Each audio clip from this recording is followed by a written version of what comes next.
فرمایا اے ایمان والو بہت سے گمانوں سے بہت سی سوچوں سے بچا کرو، ان بعد الظن اسم، اس لیے کہ بعض گمان بھی گناہ ہے، اور ولا تجسسوا، جاسوسی نہ کیا کرو، کسی کے چھپے ہوئے عیب نہ تلاش کیا کرو،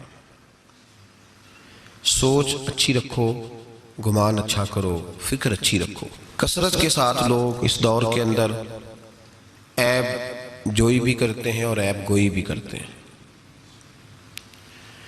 جب ہم معاشرے کے اندر نظر دوڑاتے ہیں تو ہر آدمی کی کوئی نہ کوئی خامی پھیلی ہوئی نظر آتی ہے،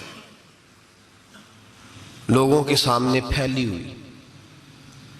کوئی شخص کسی کے بارے میں کوئی اچھا لفظ بولتا ہے تو ساتھ ہی ایک شخص نئی بات کر دیتا ہے، کہتا ہے وہ تو ٹھیک ہے، لیکن وہ بھی سنا ہے آپ نے ان کے بارے میں۔ یہ بدبو ہر جگہ لوگوں نے پھیلا دی۔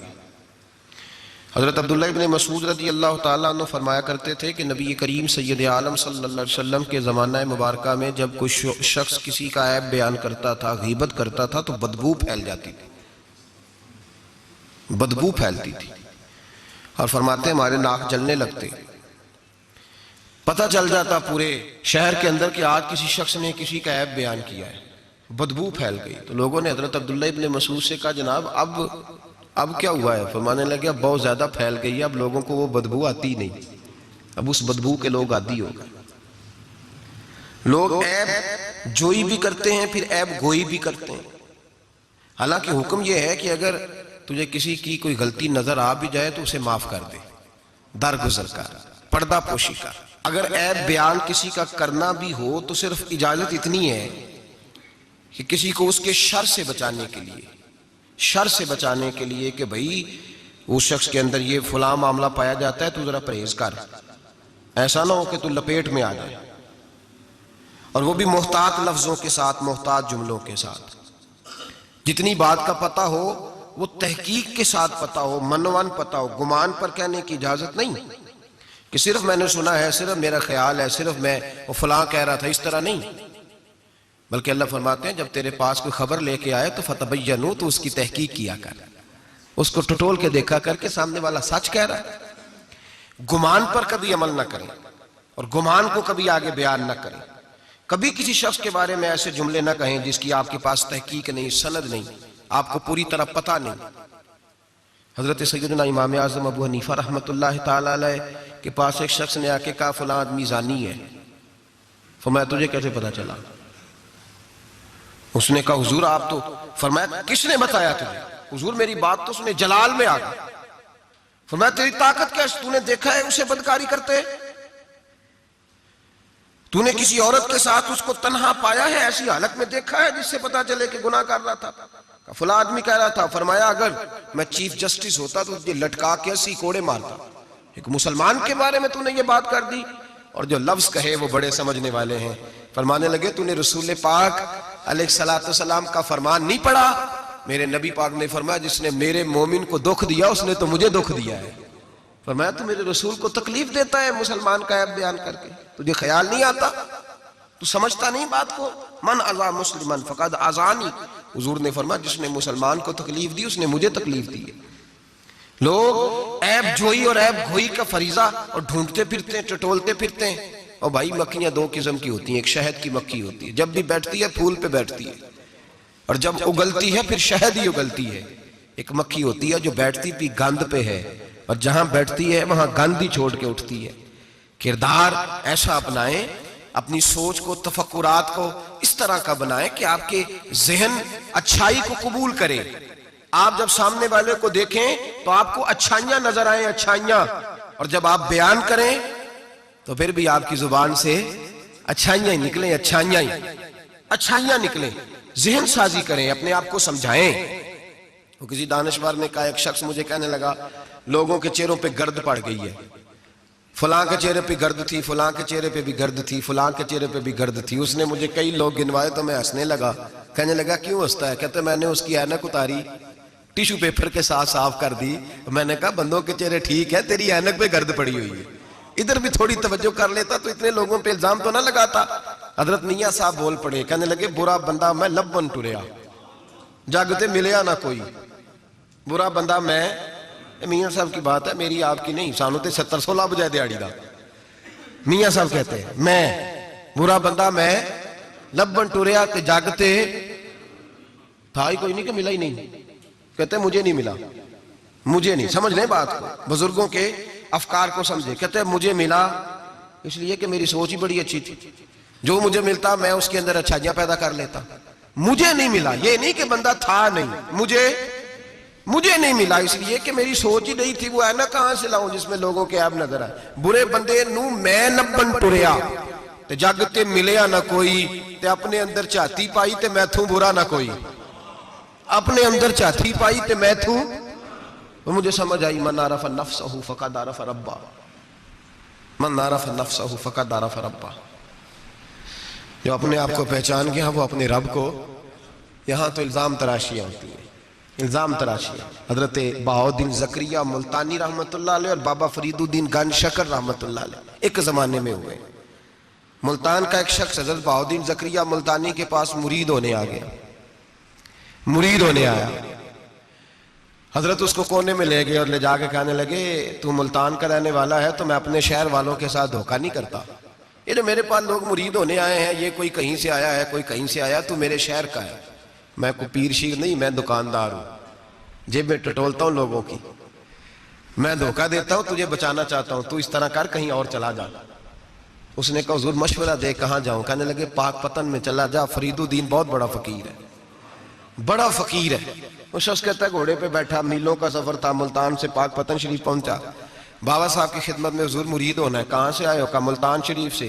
کہنے لگے وہاں فقر کا دریا بہ رہا تھا، تو نہر کے پاس آ گیا ہے. فقر کا دریا بہ رہا تھا، تو نہر کے پاس آ گیا ہے. اور رونے لگا. کہنے لگا بابا مجھے کیا پتا نہر کون سی ہے دریا کون سا ہے، وہ تیرے پاس بھیجتا ہے تو اس کے پاس بھیجتا ہے. میرے بھائی پرانے لوگوں کو تو اپنے اندر کوتاہی نظر آتی تھی، سامنے والے کے اندر خوبی دکھائی دیتی. میں بن کے بیٹھ گیا ہوں کہ میں ہی صحیح ہوں، بس میں ہی صحیح ہوں. اپنے زاویہ نگاہ سے سوچتے ہو، اپنا ہم نے طرز خیال بنا لیا. سوچ کی صفائی، سوچ کی پاکیزگی.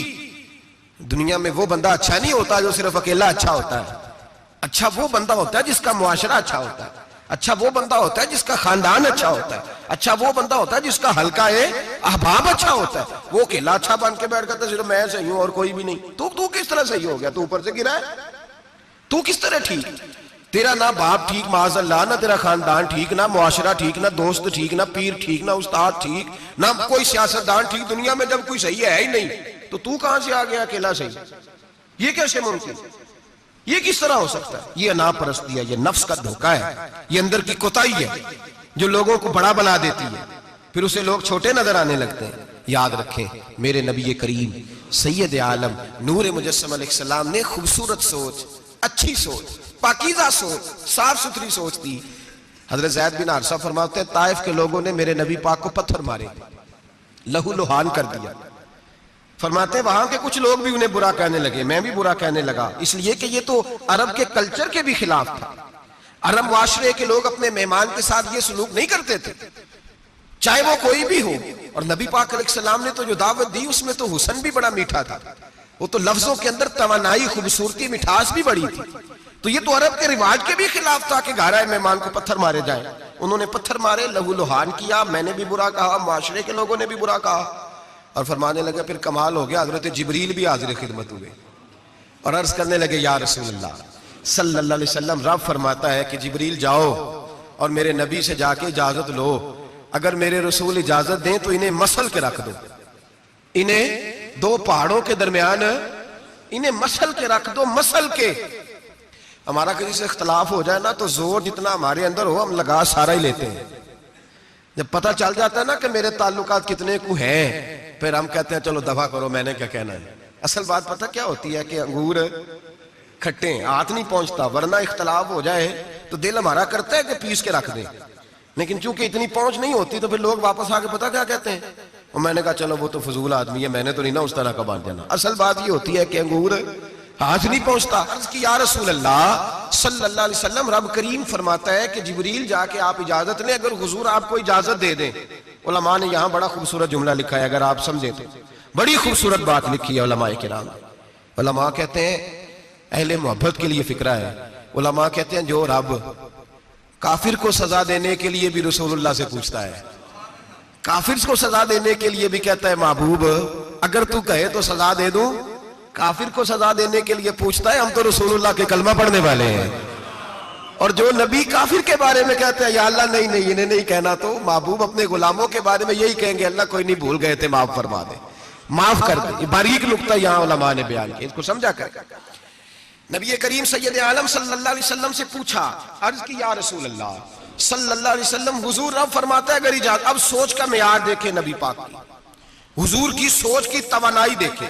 صحت مند دماغ فروغ پاتا ہے اس سے جو افکار ہمیں ہمارے رسول نے دیے. بیمار ذہن لوگ یہاں تک نہیں پہنچ سکتے جن کو سارا زمانہ ہی برا لگتا ہے, فلانا بھی غلط, فلانا بھی غلط, فلانا بھی, تو جناب صحیح کون ہے, کہتا ہے میں اکیلا ہی صحیح ہوں. او بھائی صحت مند سوچ نبی پاک نے فراہم کی. یا رسول اللہ اگر آپ اجازت دیں تو تباہ کر دیں, لیکن حضور کی امید دیکھیں, زاویہ نگاہ دیکھیں, سوچ کا معیار دیکھیں. میرے رسول نے فرمایا نہیں, انہیں تباہ نہیں کرنا. حضور کیوں؟ فرمایا ہو سکتا ہے ان کی نسلیں کلمہ پڑھ کے مسلمان ہو جائیں. اگر تباہ ہو گئے تو نسلیں کیسے آئیں گی, اولادیں کیسے ہوں گی؟ تو میں ان کی نسلوں سے بھی امید کرتا ہوں کہ میرے پیغام کو سمجھیں گی اور قریب آئیں گی. میرے بھائی یاد رکھیں اس بات کو, سمجھ لیں نبی پاک علیہ السلام نے ہمیں صحت مند سوچ دی ہے, ہمارے افکار و نظریات کو توانائی دی ہے. ہر وقت برا سوچنا, برا گمان کرنا اس ملک کا کچھ نہیں ہو سکتا, یہ فلاں نہیں ہو, کیوں نہیں ہو سکتا؟ اٹھ باندھ کمر کیوں ڈرتا ہے؟ تو دیکھ خدا کیا کرتا ہے, تو عمل کر اور رزلٹ اللہ تبارک و تعالیٰ پہ چھوڑ دے. سوچ صاف ستھری, نظریات پاک صاف, اچھے افکار پیدا کریں, اچھے خیالات پیدا کریں, اچھی سوچ. کسی کی عیب جوئی نہ کریں, ڈھونڈتے نہ پھریں کہ فلاں شخص میں کیا ہے. میرے نبی پاک سید عالم صلی اللہ تعالیٰ علیہ وآلہ وسلم نے ارشاد فرمایا اگر تم لوگوں کی عیب ڈھونڈو گے تو انہیں خراب کر دو گے. حدیث پہ غور کیا حضرات نے؟ اگر تم لوگوں کی عیب ڈھونڈو گے تو انہیں, بندے خراب ہو گئے کہ تم خراب کر دو گے؟ اگر عیب ڈھونڈو گے تو تم انہیں خراب کر دو گے. کیا مطلب؟ فرمایا اس لیے کہ تمہاری نظر غلط ہو گئی ہے. اب تم روز نئے سے نئے گناہ کا زاویہ ان کے لیے بناؤ, روز نئی سے نئی بری سوچ جنم لے گی, تو تم خراب کر رہے ہو اپنے زاویہ نگاہ کے مطابق. اس لیے کسی کے عیب تلاش نہ کرو, کسی کے عیب تلاش ڈھونڈتے نہ پھرو, جاسوسی نہ کرو. لوگوں کا معبوم مشغلہ ہے, خوبیاں بیان ہی نہیں کرتے, خامیاں ہی بیان کرتے ہیں, کوتاہیاں ہی بیان کرتے ہیں, کمزوریاں ہی بیان کرتے ہیں. لوگ جب بھی کوئی لفظ ڈھونڈ کے لاتے ہیں تو کوئی کمی والا لفظ ڈھونڈ کے لاتے ہیں. خوبیاں تلاش کر, خوبصورتیاں بیان کر, اچھائیوں کا ذکر کر, مثبت سوچ. اور نفسیات کے لوگ یہ کہتے ہیں کہ ٹینشن کے مریض اس لیے زیادہ ہیں کہ لوگوں کی سوچ مثبت نہیں, بڑے پریشان ہیں. کہتے ہیں وہ بندہ بھی غلط ہے, وہ بھی غلط ہے, وہ بھی غلط ہے, وہ چور ہے, وہ ڈاکو ہے, وہ فریبی ہے, وہ ظالم ہے, وہ جابر ہے. سارا دن ٹینشن میں رہتے ہیں تو پھر نفسیات کے مریض ہو جاتے ہیں. بڑی پریشانی. یہ بتائیں اللہ تبارک و تعالیٰ جب کسی کو دیتا ہے تو کسی سے مشورہ کر کے تو نہیں نہ دیتا. وہ کہتا ہے یرزقہ من حیث لا یحتسب, میں جس کو دیتا ہوں بے حساب ہی عطا کر دیتا ہوں. لوگ ڈھونڈتے پھرتے ہیں, کہتے پتہ نہیں کون سا بینک لوٹا اس نے, پتہ نہیں کون سا بینک لوٹا ہے. ایک بہت بڑے ادارے کا مجھے وزٹ کرنے کا موقع ملا, بہت بڑا ادارہ تھا, میری طبیعت خوش ہو گئی. لاوارث یتیم بچوں کے لیے ادارہ بنایا اور جدید دور کے تقاضوں کے میں خوش ہو گیا. میں نے کہا کیا بات؟ ایک صاحب میرے کان میں کہنے لگے انہوں نے بڑے پیسے اکٹھے کیے, 3 گنا تو یہ کھا گئے, صرف 4تھا حصہ لگایا. تو میں نے کہا آپ نے دیے تھے پیسے جو کھا گئے؟ کہنے لگے نہیں. میں نے کہا وہ جس نے دیے ہوں گے آپ کا قریبی رشتہ دار ہوگا؟ نہیں. دوست ہوگا؟ نہیں. میں نے کہا آپ کو کس نے بتایا کھا گئے؟ کہتے میں نے لوگوں سے سنا ہے, میں نے لوگوں سے سنا ہے. میں نے کہا نادان آدمی کتنے کو پیسے؟ کہنے لگا جی کئی کروڑ. میں نے کہا تیرے میرے پہ تو کوئی 5 لاکھ کا اعتبار نہیں کرتا, اس پر کسی نے اعتبار کیا ہے تو اسے لاکھوں دیے نا, تجھے مجھے کیوں نہیں دے دیے؟ اپنی سوچ کو صحیح کر, اپنے افکار کو سیدھا کر. تو یہ دیکھ تو صحیح رب کریم مجھ سے کام کون سا لے رہا ہے. میرے نبی پاک علیہ السلام نے فرمایا جس کے گھر میں یتیم پلتا ہے اس گھر کے فرشتے دیدار کرنے آتے ہیں. تو دیکھ تو صحیح اللہ کام کون سا لے رہا ہے. یتیم اور لوارث جس کے گھر میں پڑھ رہے ہیں تو اسے معمولی آدمی سمجھ رہا ہے. لوگ 1 منٹ لگاتے ہیں, بدگمانی کرتے ہیں, بری سوچ رکھتے ہیں, کبھی قطعاً ایسی کوئی بات اپنے ذہن کے اندر نہ لائے. اور ویسے بھی حساب لینے کی ڈیوٹی اللہ تعالیٰ کی ہے, ہماری نہیں ہے. تو جو جس کا کام ہے وہ بہت خوب جانتا ہے کرنے کو, وہ بڑا بہترین کارساز ہے, بڑی باریکی سے جانتا ہے. یاد رکھیں بدگمانی نہیں کریں, بری سوچ پیدا نہ کریں. اپنے آپ کو تباہ نہ کریں, اپنے آپ کو بھٹکائے نہیں. اچھا سوچیں, رب کریم جس سے کوئی کام لے رہا ہے بڑا اچھا ہی لے رہا ہے, جس سے اللہ کوئی کام لے رہا ہے وہ بڑا عمدہ لے رہا ہے, بھلا لے رہا ہے, بڑا اچھا لے رہا ہے. آپ اللہ تبارک و تعالیٰ کی منشا سمجھیں. ہاں میں نے شروع میں عرض کیا, اگر کوئی کوتاہی آپ کو حقیقتاً پتہ چلے تو منت کریں, سمجھانے کی کوشش کریں, یا اس شخص تک لے کر جائیں جو اسے سمجھا سکتا ہے. ہم کچھ نہیں کر سکتے, صرف کمیاں بیان کرتے ہیں. میرے نبی پاک سید عالم نور مجسم صلی اللہ تعالیٰ علیہ وسلم نے سمجھایا ہے اپنے غلاموں. حضور نے پہلے تو فرمایا جاسوسی نہیں کرنی, کسی کا عیب, کسی کا کبھی بھی عیب تلاش, میٹھی بات, پیاری بات, خوبصورت بات تلاش کرو. نبی پاک نے فرمایا حکمت مومن کی گم شدہ میراث ہے. محمد ڈھونڈتا رہتا ہے, جہاں سے خیر ملتی ہے حاصل کر لیتا ہے, جہاں سے اچھائی ملتی ہے اس کو حاصل وہ ڈھونڈتا رہتا ہے. اس کے پاس جو زاویہ نگاہ ہے نا وہ بڑا حسین ہے, وہ تلاش کر کے اپنے حصے کی خیر کٹھی کر لیتا ہے, خیر کر لیتا ہے کٹھی, وہ ڈھونڈ لیتا ہے. کبھی عیب جوئی نہ کریں اور پھر عیب گوئی نہ کریں, کبھی نہ کریں. مثبت چیز سوچیں, اللہ مثبت چیزیں عطا کرے گا. اچھائی سوچیں, اللہ اچھائی نصیب کرے گا. یہاں تو حال یہ ہو گیا ہے کہ لوگ ایک برے آدمی کو دیکھتے ہیں تو سب کے بارے میں برا سوچنے لگ جاتے ہیں. وہ سرگودے میں نا تھوڑے دن پہلے ایک واقعہ ہو گیا, ایک دعا میں کرنے لگا ہوں, آپ نے آمین کہنی ہے. اللہ کرے سنی جاگ جائے.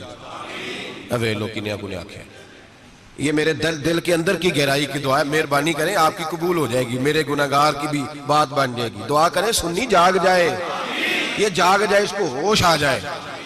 علماء پہلے دن سے شور کر رہے ہیں, اور میں شور نہیں کرتا, میں پنجابی کا لفظ کہتا ہوں, میں تو کلپتا ہوں. صحیح معنوں میں شور نہیں, میں تو کلپتا ہوں. اس لفظ کے اندر ذرا نا تگڑائی زیادہ پائی جاتی ہے. میں تو کلپتا ہوں روز کہ خدا را معیار بناؤ. ہم اتنے کمزور لوگ ہیں, جدھر مرضی چلے جائیں گے. لوگ ویڈیو دکھا رہے ہیں, کہہ رہے ہیں جی ایک اور تہاڈا پیر پھڑیا گیا. میں کہ ساڈا نہیں تہاڈا ہے, تسی رکھ لو. اسی اس چاول دا کی کرنا ہے, وہ رکھے اپنے پاس سامان. ایک منٹ میں آپ, اللہ تبارک و تعالیٰ نے مجھے بڑا وقت ہو گیا یہاں آپ کے ساتھ گفتگو کرتے, میرا نہیں خیال کہ کبھی ہم نے لچک دی ہو. دوسروں نے کیا تنقید کرنی ہے, ہم سب سے زیادہ ایسے لوگوں پہ تنقید کرتے ہیں. اب میرا سوال ہے, شرابی کے پاس کون جا کے بیٹھتا ہے؟ متقی آدمی. بولے نشئی کے پاس کون جاتا ہے؟ جواریے کے پاس کون جاتا ہے؟ او بھائی ان آستانوں اور درباروں پہ وہ لوگ جاتے ہیں جو خود نفسیاتی طور پہ ٹھیک نہیں, خود نفسیاتی طور پہ ٹھیک نہیں. تو ایسے نہ الزام لگا دیں کہ وہ فلاں بندہ تھا تو بڑا ظلم ہوا ان لوگوں کے ساتھ, زیادتی ہوئی. مومن جس نے قتل کیا وہ جہنم میں جائے گا. من قتل مومنا متعمدا فجزاؤہ جہنم. اللہ فرماتے ہیں جان بوجھ کے مومن کو قتل کرنے والے کی سزا جہنم ہے اور ہمیشہ اس میں رہے. لیکن نمازی کے پاس نمازی جائے گا, قرآن پڑھنے والے کے پاس قرآن پڑھنے والا جائے گا, درود شریف پڑھنے والے کے پاس درود شریف پڑھنے والا جائے گا. ان آستانوں پہ, ان جعلی درباروں پہ لوگ جاتے ہی وہ ہیں جو حقوق العباد سے بھاگے ہوئے, جو شرابی, کبابی, نشئی, ٹال کڑال والے وہ جاتے ہیں. تو جب جائیں گے تو سزا پائیں گے. کیوں جاتے ہیں؟ کس نے کہا جانے کو؟ اور میں بڑی دیر پہلے کا یہ بات کہہ رہا ہوں اور کہتا رہوں گا انشاءاللہ تعالی. میں اکثر کہا کرتا ہوں کہ بی بی گئی پیر پہ, پھر حالات خراب ہوئے, پیر پہ پرچہ ہوا, تو جس خامد کی بیوی گئی اس خامد پہ بھی پرچہ ہونا چاہیے. اس کی بیوی کیوں گئی تھی پیر کے پاس؟ اس پہ نہیں ہونا چاہیے. اس بھائی کو نہیں گھسیٹنا چاہیے جس کی بہن گئی تھی اکیلی تویز لینے. اس باپ کو پکڑ کے نہیں گھسیٹنا چاہیے عدالت کے اندر جس کی بیٹی بغیر پوچھے جاتی ہے تویز دھاگا کرانے. کدھر ہوتے ہیں وہ سارے؟ اس لیے ایک منٹ میں نہ, اور پھر ہمارا کوئی تعلق نہیں ہے ایسے لوگوں سے, اور ہم شرمندہ بھی نہیں ہیں. ہم بڑے دلیری کے ساتھ کہتے ہیں الحمدللہ تبارک و تعالی, ہمارا دور دور تک ہماری جماعت کا ان سے کوئی تعلق نہیں. ہماری جماعت کا تعلق پیر میر علی شاہ صاحب کے ساتھ ہے. ہماری جماعت کا تعلق امیر ملت پیر جماعت علی شاہ محدث علی پوری کے ساتھ ہے. 104 سال کا بابا ہو پھر بھی مسواک کر کے کھڑا ہو کے نماز پڑھے اور 4 سنتیں ادا کرے, اور لوگ کہیں کہ پیر صاحب بیٹھ کے پڑھ لیں, اتنے بوڑھے ہو گئے. تو آپ فرمانے لگے میں بوڑھا ہوا ہوں, عشق تو بوڑھا نہیں نہ ہوا, میں اپنے رسول کی ہر ادا پہ عمل کر کے دکھاؤں گا. ان لوگوں کے ساتھ ہمارا تعلق ہے. ایسی فٹافٹ اٹھ کے بعد ہمارا تعلق اعلیٰ حضرت فاضل بریلوی کے ساتھ ہے. اعلیٰ حضرت فاضل بریلوی رحمت, ایک پیر صاحب نے دعوت دی, پیلی بھیت کے پیر صاحب تھے, دعوت دی, ان کے جلسے میں عرس پہ اعلیٰ حضرت گئے, اور جب میرے امام پہنچے تو بے پردہ بیویاں سامنے بیٹھی تھی. میرا موضوع نہیں تھا لیکن بات ہو رہی تھی, سوال پوچھا جا رہا تھا تو وضاحت ضروری سمجھ رہا ہوں. بے پردہ بیویاں سامنے بیٹھی تھی, اور وہ بزرگ سید بھی کہلاتے تھے. اعلیٰ حضرت رحمت اللہ علیہ واپس پلٹے, واپس بھرے مجمع میں اٹھ کے آ گئے, دوڑا آیا, لوگ بھی تھے, کہنے لگے حضور آپ امام ہیں, بزرگ ہیں ہمارے, آپ کا رویہ نرم ہونا چاہیے, تھوڑا خیال کریں, کوئی غلطی ہے تو سمجھائیں, آپ جا رہے ہیں, کوئی غلطی ہے تو سمجھائیں, رویہ نرم ہونا چاہیے, سمجھا دیں, آپ اٹھ کے جا رہے ہیں. آپ فرمانے لگے جو رسول اللہ کی شریعت کا لحاظ نہ کرے اس کے ساتھ نرم رویہ نہیں رکھنا چاہیے, نرم رویہ نہیں رکھنا. فرمایا اگر آپ سید نہ کہلاتے ہوتے تو پھر میں کھڑے ہو کے بات کرتا. نرمی صرف اس لیے کی ہے کہ تیری نسل پاک میں ہے بچہ بچہ نور کا. لیکن وہ شاہ بھی کوئی قیمتی بزرگ تھے, سید صاحب بھی, اور کہنے لگے حضور بھی میری طرف دیکھیں, بڑے مجمع میں کہتا ہوں مجھ سے غلطی ہوگی, آئندہ نہیں کروں گا. اور پھر میرے امام کی شان دیکھیں, جب شاہ صاحب نے بڑے مجمع میں کہا غلطی ہو گئی, آئندہ نہیں کروں گا, تو لوگوں نے دیکھا کہ کروڑوں سنیوں کا تنہا امام زمین پہ جھک گئے اور سید کے پیر چومنے شروع کر دیے. فرمانے لگے اگر آپ غلطی مانتے ہیں تو میں بھی رسول اللہ کی اولاد کا نوکر ہوں. تو میرے بھائی یاد رکھیں, ایسے ہی تھوڑا آ جائے, ہم کوئی ایسے گرے پڑے لوگ نہیں جس مرضی آدمی کو اٹھ کے ماننا شروع کر دے. ہماری عقیدت بڑی غیرت مند ہے, ہمارے نظریات بڑے پختہ ہیں, اور ایک منٹ کے لیے بھی ہمیں کوئی شرمندگی نہیں, پھاڑ کے ادھر پھینکتے. ہم کیا سمجھتے ہیں کسی کے درجنوں مرید ہوں یا لاکھوں مرید ہوں, ہمارے لیے کسوٹی رسول اللہ کی شریعت ہے, نبی پاک کا دین معیار ہے. اور میں ایک بات درجنوں دفعہ بیان کیا, پھر دہراتا ہوں, داتا گنج بخش علی اجمیری رحمت اللہ علیہ 1000 سال پہلے کشف المعجوب میں لکھ کے گئے, حضرت بایزید بستامی کا قول. آپ فرماتے ہیں تمہاری آنکھوں کے سامنے, یہاں تو کرامت دکھاتے ہی کوئی نہیں, کہانیاں سناتے ہیں, کہانیوں پہ لوگ لگ گئے.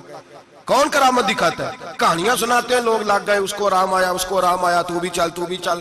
یہاں تو بھیڑ چال ہے, بھیڑ چال بن گئی ہے.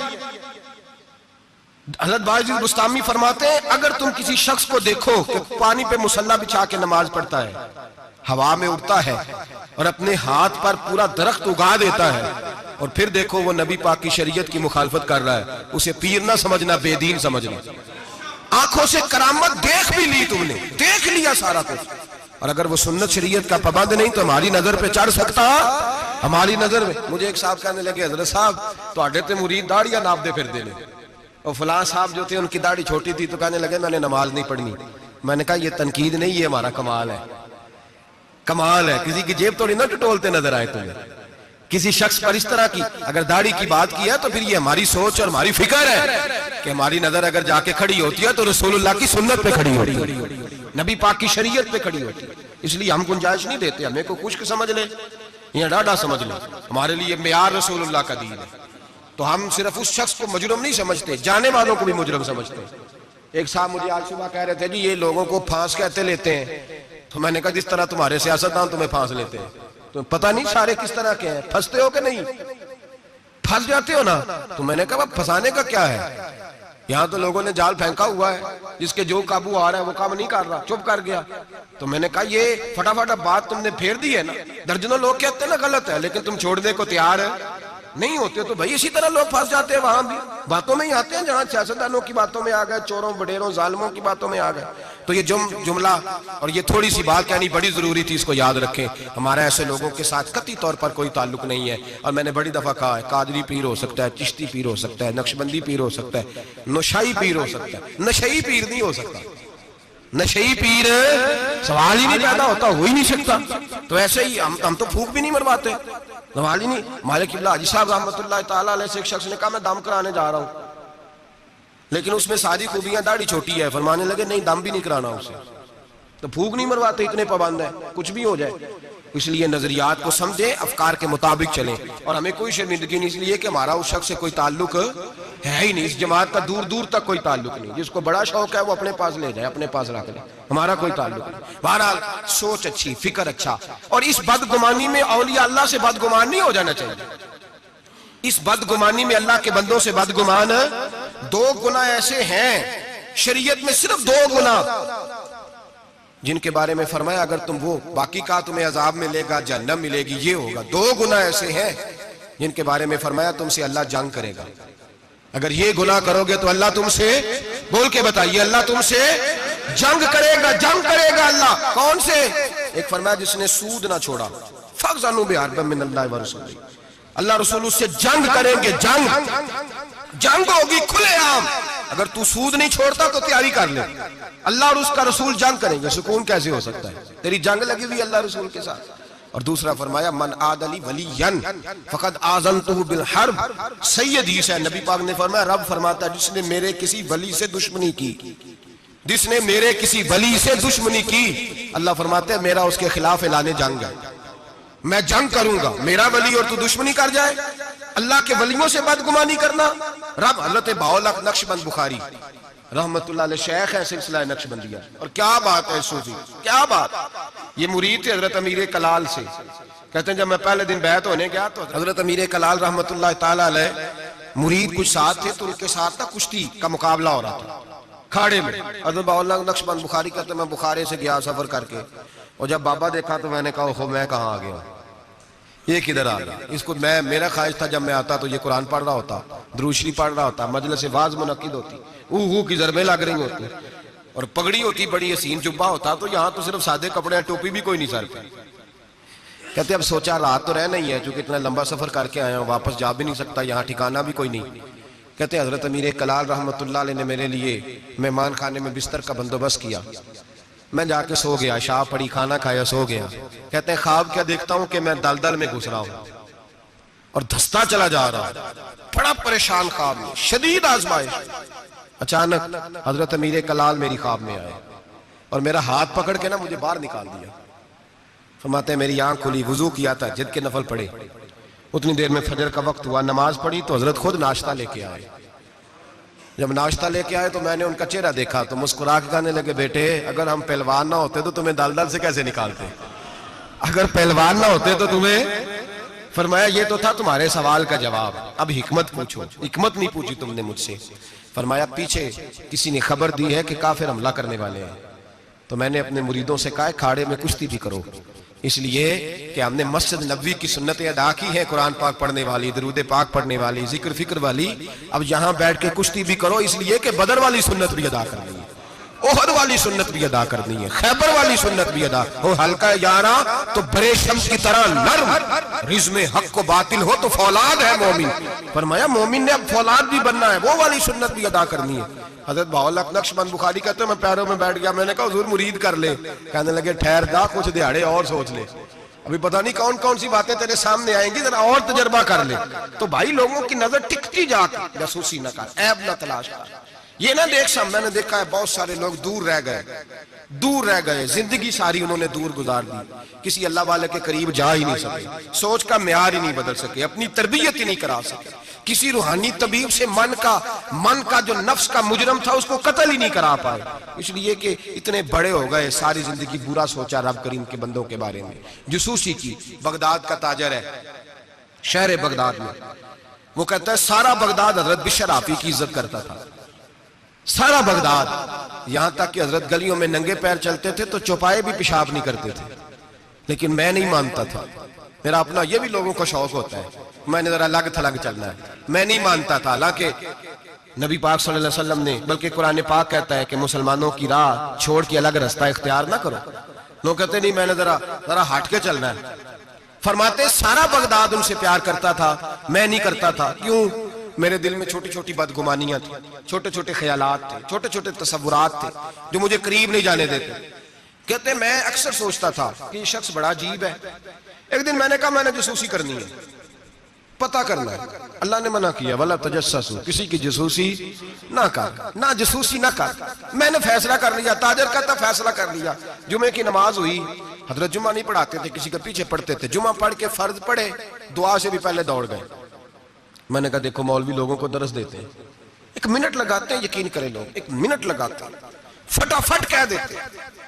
داڑھی والا ایک بچہ آ کے ایک دن میرے پاس رو ہی پڑا، کہنے لگا حضرت جی میں کس مصیبت کا شکار ہو گیا ہوں، معاذ اللہ، بڑی تکلیف میں، ذرا سی کو غلطی کرتا ہوں تو لوگ ڈائریکٹ میری داڑھی پہ اعتراض کرتے ہیں.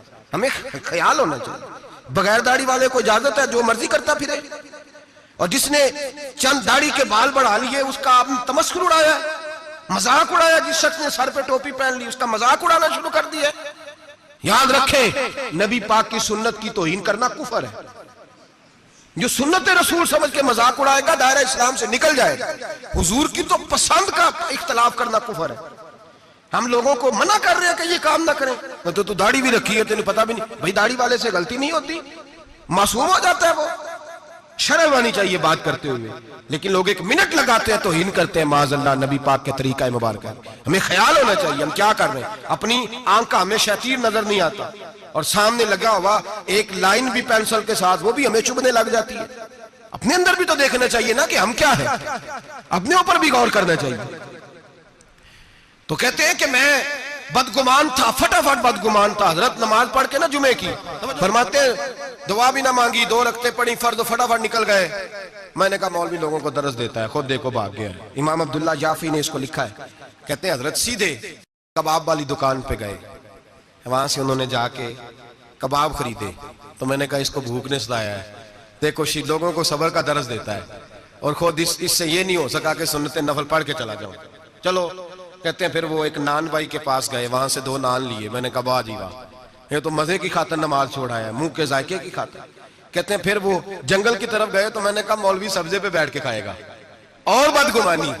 کہتے ہیں چلتے چلتے جنگل میں گئے، ایک جھونپڑی آئی، بغداد کے پیر نے جھونپڑی کا دروازہ کھولا۔ جب اندر گئے تو ایک شخص بیٹھا ہے جس کی ٹانگیں بھی کوئی نہیں، ہاتھ بھی کوئی نہیں، اور کہتے ہیں پھر حضرت بشر عافی گھٹنوں کے بل بیٹھے اور پیالے میں پانی لیا، اور اس کے منہ سے پانی نکل رہا تھا، کوئی اور ہوتا تو گھن کرتا۔ کپڑا بچھایا اور پھر روٹی کے لقمے توڑ توڑ کے منہ میں ڈالے۔ کہتے ہیں میں کانپا اس وقت جب وہ شخص کہنے لگا حضرت جی 19 سال ہو گئے، اب ہر روز روٹی کھلا کے جاتے ہیں، ہر روز روٹی کھلا کے جاتے ہیں، کپڑے بدلتے ہیں، میرے گھر کا کام کرتے ہیں۔ کہتے ہیں میں رونے لگا، اتنا بڑا شخص۔ فرماتے ہیں جب بات اس کی ختم ہوئی، کھانا کھلایا، تو حضرت بشر عافی نے اس کے کٹے ہوئی ٹانگ پہ ہاتھ رکھا اور فرمانے لگے معاف کر دینا، مولانا نے جمعہ لمبا کر دیا تھا، مجھے آنے میں دیر ہو گئی، ابھی میں نے سنتیں پڑھنی ہے، نفل پڑھنے ہیں۔ فرماتے ہیں میں رو پڑا، میری چیخ نکل گئی، اور میں حضرت بشر عافی کے قدموں میں ہاتھ رکھ کے کہنے لگا، میں نے کہا بابا جسے میں تیری غلطی سمجھتا تھا وہ تو تیرا سب سے بڑا کردار ہے، جس پر میں جاسوسی کر رہا تھا وہ تو اعلیٰ درجے کی تیری ولایت ہے۔ آج سمجھ آئی ہے کہ بغداد کے جانور بھی تیرا ادب کیوں کرتے ہیں۔ تو اللہ کی مخلوق سے پیار کرتا ہے تو بے زبان مخلوق بھی تیری تابعدار ہوگی۔ آج سمجھ آئی ہے، آج او بھائی کچھ تو مجبوریاں رہی ہوں گی، یوں ہی کوئی بے وفا نہیں ہوتا۔ 1 منٹ میں جاسوسی کرنا، عیب بیان کرنا، عیب جوئی کرنا، عیب گوئی کرنا، نہ کسی کے حال پہ طنز کر، نہ کسی کے غم کا مذاق اڑا۔ وہ جسے چاہے جیسا نواز دے، وہ جسے چاہے جیسا نواز دے، وہ جسے چاہے جیسا نواز دے۔ یہ مزاج لطف رسول ہے، کوئی آیا لے کے چلا گیا، کوئی عمر بھر بھی نہ پا سکا، میرے مولا تجھ سے گلا نہیں، یہ تو اپنا اپنا نصیب ہے، یہ تو اپنا نصیب ہے، یہ تو اپنا نصیب ہے۔ بھائی سمجھے، بدگمانی نہ کر، جاسوسی نہ کر، پردہ پوشی کر، تجھے کسی کا عیب نظر آئے تو چھپایا کر۔ یقین کریں لوگ بیٹیوں کی باتیں کرتے ہیں، بیٹیوں کی باتیں کرتے ہیں۔ رشتہ ڈھونڈنے والے جب آتے ہیں تو کسی کریانے والی دکان پہ کھڑے ہو کے پوچھتے ہیں فلاں گھر میں رشتہ کرنا ہے، کر لیں، ڈرتے نہیں، کانپتے نہیں، بات کرتے کلیجہ منہ کو آتا ہے۔ لوگ کہتے ہیں نہ کرنا، اس کا ابا بڑا بد زبان ہے، اس کے گھروں سے اونچی۔ تو پتہ ہے کیا کر رہا ہے؟ بیٹی کے بارے میں بدگمان کر رہا ہے، بیٹی کے بارے میں نہ کرنا، ان کے گھر میں فلاں، بیٹی کے بارے میں تو نے سوچا ہی نہیں، کیا بات کر دی تو نے؟ بیٹیاں تو برابر ہوتی ہیں، ایک جیسی ہوتی ہیں، نہ کرنا، ان کے گھر میں تو روٹی صحیح طرح نہیں پکتی۔ لوگ یہاں تک بدگمانی، جاسوسی، یہاں تک بدبو پھیلاتے ہیں معاذ اللہ، خیال نہیں کرتے ہم کیا کہہ رہے ہیں، سوچتے نہیں۔ میرے رسول پاک، میرے محبوب دو عالم، نبی رحمت، نور مجسم کا انداز تو دیکھ میرے بھائی، ہم تو وہ عیب بیان کر رہے ہیں جو ہے ہی نہیں۔ اور آمنہ کے لال کا طریقہ کیا ہے؟ جس طرح ماں بیٹی پہ چادر نہیں ڈالتی اور کہتی ہے نہیں میری بیٹی ہے، نہیں میرا بیٹا ہے، اماں وکیل بن جاتی ہے بچوں کی، میرے رسول کا طریقہ دیکھیں، لفظوں کا حسن دیکھیں۔ فرمایا من ساتر مسلمن، فرمایا میرے مومن سے غلطی ہو جائے تو اس کی پردہ پوشی کر۔ جس طرح ماں بچوں کے بارے میں بات کرتی ہے، رسول پاک اس سے بڑھ کے امتی کے بارے میں بات کر رہے ہیں۔ فرمایا من ساتر مسلمن، من ساتر مسلمن، کون ہے جو میرے مسلمان کی پردہ پوشی کرے؟ کون ہے جو گناہ دیکھ کے معاف کرے؟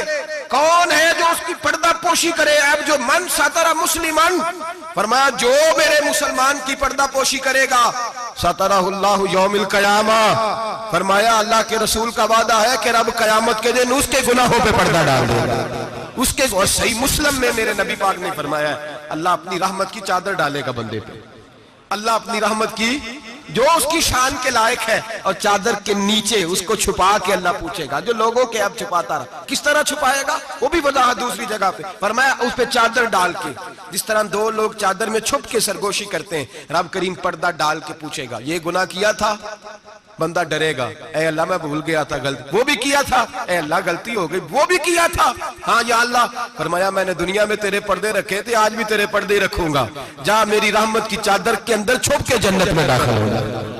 میرے بھائی نہ عیب جوئی کرو نہ، اور سن لیں یہ میرے نبی پاک کا فرمان ہے، یہ میرے رسول کا فرمان ہے، زمین پھٹ سکتی ہے، آسمان ٹوٹ سکتا ہے، ستارے جھٹ سکتے ہیں، دریا بہہ سکتے ہیں، قبریں کریدی جا سکتی ہیں، قیامت آ سکتی ہے، پر رسول اللہ کا فرمان کبھی غلط ہو سکتا، نبی پاک کا فرمان غلط ہو سکتا، جو دن کو کہہ دیا دن ہے تو دن نکل آیا، جو شب کو کہہ دیا شب ہے تو رات ہو کے رہی، خدا نے ان کی زبان کو وہ اختیار دیا، جو نکلی منہ سے ان کے وہ بات ہو کے رہی، نبی پاک کا فرمان کبھی غلط ہو سکتا، سن لے یاد رکھ لے یہ اصول دیا میرے نبی پاک نے، اس کو کبھی نہ بھلانا، جو اپنی عزت محفوظ رکھنا چاہتا ہے، جو چاہتا ہے میرے آپ چھپے رہے، حضور نے قاعدہ بیان کر دیا، فرمایا اگر تو میرے غلام کے عیب بیان کرے گا چوک چوراہے گلی بازار میں کھڑے ہو کے، اگر تو میرے امت کے عیب بیان کرے گا تو تو اپنے گھر کے 7 پردوں میں چھپا ہوا بھی ہوا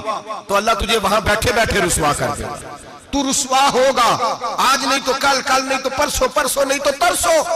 حضرت شیخ سعدی رحمت اللہ علیہ فرمایا کرتے جب رب کسی کو رسوا کرنا چاہتا ہے تو اسے اپنے نیک بندوں کے عیب بیان کرنے پہ لگا دیتا ہے، وہ سمجھتا ہے میری زبان کو لذت حاصل ہو رہی ہے، وہ سمجھ رہا ہے میں بڑا سمارٹ ہو گیا ہوں، میں عیب جوئی کر رہا ہوں، فرمایا رب کریم کی خفیہ تدبیر تجھے رسوا کرنا چاہتی ہے، اب تو رسوا ہوگا، اب لوگ تیری عزت کرنے والے تیری نافرمانی کریں گے، تجھے قریب بٹھانے والے دور بھگائیں گے، تجھ سے پیار کرنے والے نفرت کریں گے، عیب جوئی نہ کر، عیب گوئی نہ کر، لوگوں کے عیب نہ بیان کر، ورنہ جب کسی کو عرش کا مالک بدنام کرتا ہے، عزت اللہ دیتا ہے وَتُعِزُّ مَن تَشَاءُ وَتُذِلُّ مَن تَشَاءُ، اور جب رب کسی کو رسوا کرنا چاہے میرے نبی پاک فرماتے ہیں پھر کوئی دنیا کی طاقت اسے عزت دے سکتی، پھر دوبارہ وہ اپنی عزت پہ بحال ہو سکتا، اور جسے اللہ عزت دے اسے کوئی رسوا بھی نہیں کر سکتا، اسے کوئی گرا سکتا بھی، مدعی لاکھ برا کیا چاہے کیا ہوتا ہے وہی ہوتا ہے جو منظور خدا ہوتا ہے۔ بھائی عیب جوئی نہ کریں، عیب جوئی نہ کریں،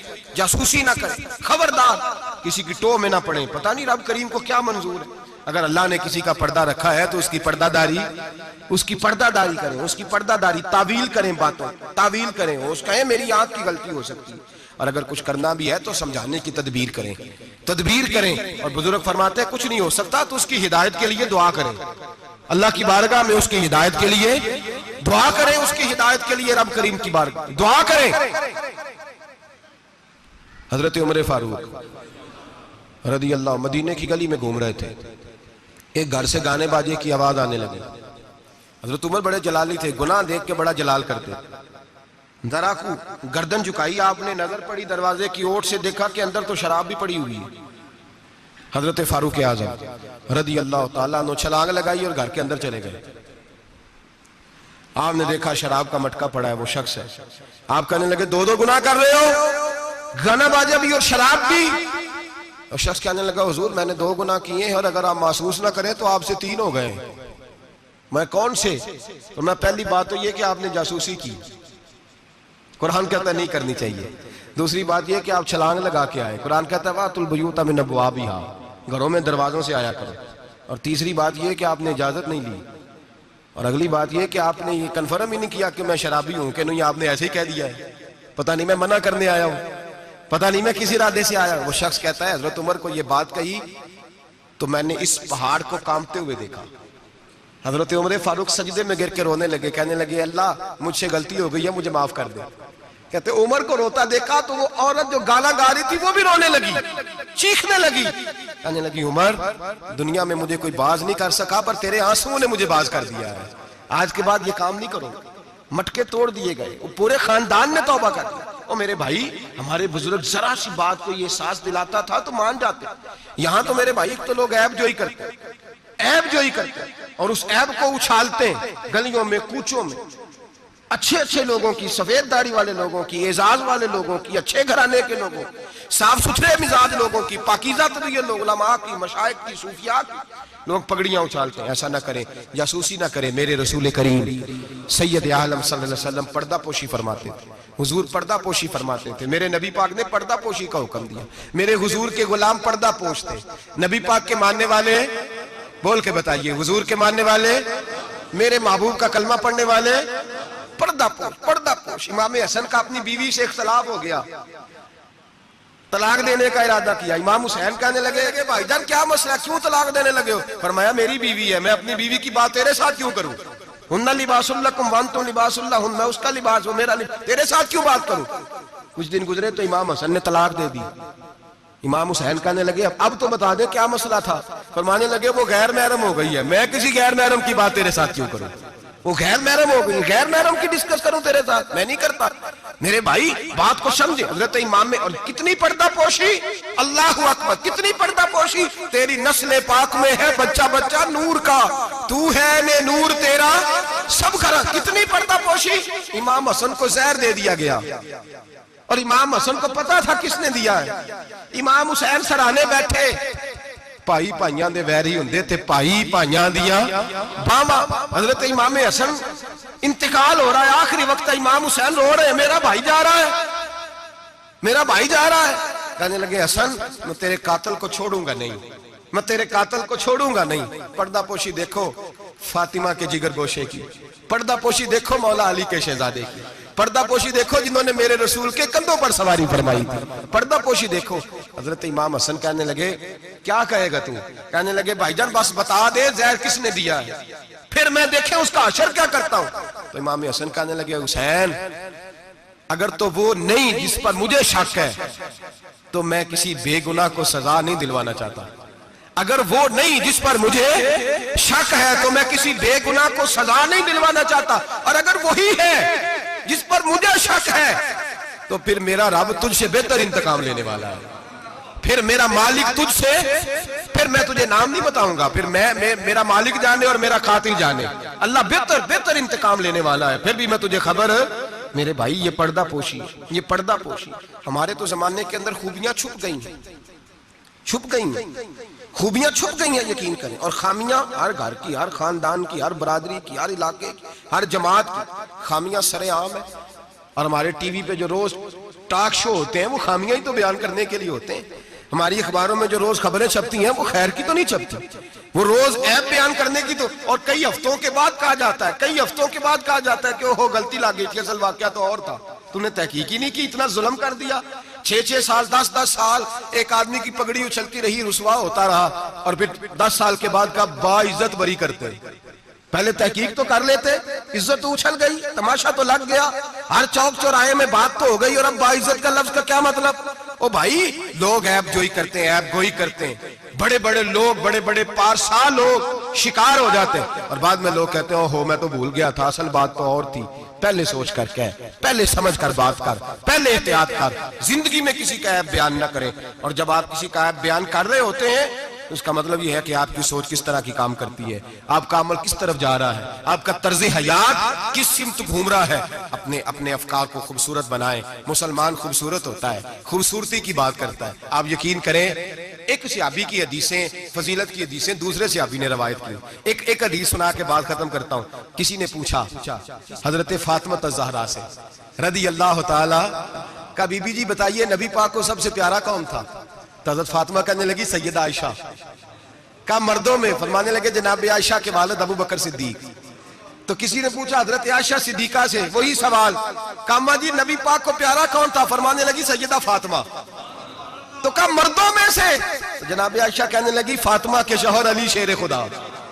ایک دوسرے کی فضیلت. آپ ساری، میں حیران ہوتا ہوں جب حدیث پڑھتا ہوں کہ صحابہ، کسی صحابی نے اپنی فضیلت کی حدیث روایت نہیں کی، اپنی فضیلت کی. جس نے بھی روایت کی دوسری کی فضیلت کی حدیث روایت کی، دوسرے کی عظمت کی حدیث روایت کی. انہوں نے ساری زندگی کی خوبیاں دیکھی. مولا کائنات مسجد کوفہ کے منبر پہ بیٹھے تھے، لوگوں سے پوچھ رہے تھے بتاؤ بہادر کون ہے؟ لوگ کہنے لگے آپ. فرمانے لگے نہیں، بہادر تو وہ تھے جو نبی پاک کے ساتھ اکیلے لڑا کرتے تھے کافروں کے ساتھ. بہادر تو ابو بکر صدیق تھے جو نبی پاک کے بدر کے دن حضور کے چھپر عریش کا پہرا دے رہے. بہادر تو وہ تھے جو احد کے دن نبی پاک کے سامنے سینہ تانے کھڑے تھے. بہادر تو وہ تھے جو غار ثور میں شام کا ڈنگ کھا رہے تھے. بہادر تو وہ تھے جو آج بھی رسول اللہ کے ساتھ مزار میں لیٹے ہوئے.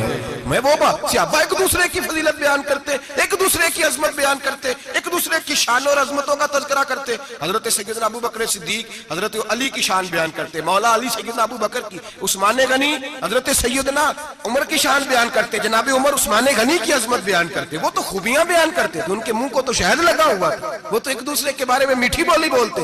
ہم صرف اپنی بات, میں اچھا باقی غلط, میں اچھا, خدا مجھے ایسی خدائی نہ دے کہ اپنے سوا کچھ دکھائی نہ دے, خدا مجھے ایسی خدائی نہ دے کہ اپنے سوا کچھ دکھائی نہ دے. آنکھیں کھول کے دیکھا کریں. میرے حضرت صاحب فرماتے ہیں لوگ چھت پہ چڑھ کے دیکھتے ہیں اس لیے دنیا چھوٹی چھوٹی نظر آتی ہے. اللہ کرے زمین پہ بیٹھ کے اوپر دیکھیں لوگ بڑے بڑے نظر آئیں گے, بڑے بڑے نظر آئیں گے. مٹھاس پیدا کر, خوبصورتی پیدا کر, توانائی پیدا کر, سوچ کو صحت مند کر, ذہن کو بیمار نہ کر. خیر کی آنکھیں کھول کے دیکھ, تجھے زمانے میں بڑا حسن نظر آئے گا, بڑی پاکیزگی نظر آئے گی, بڑا سبزہ نظر آئے گا. میٹھی آنکھ کھول, پھر دیکھ تیرا دل ٹھنڈا ہو جائے گا. دعا کرتا ہوں